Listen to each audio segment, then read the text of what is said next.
mahirap or walang pangarap.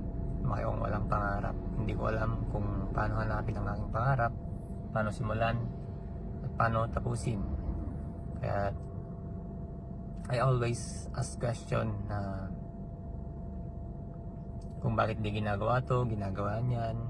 And I was stirred up dahil sa experience din ng aking mga parents and aking mga great grand na ninuno. Minsan tinanong ko ang aking lolo kung ano ang kanyang pangarap, pero ang sagot niya sa akin ay, "Apo, nung panahon namin wala pang mga pangarap, hindi uso ang pangarap." At inisip ko kung bakit hindi uso ang pangarap nung panahon nila. At nakwento niya na nung panahon niya, yung kabataan niya ay panahon ng mga Hapon, nung sinakop tayo ng mga Hapon. Kaya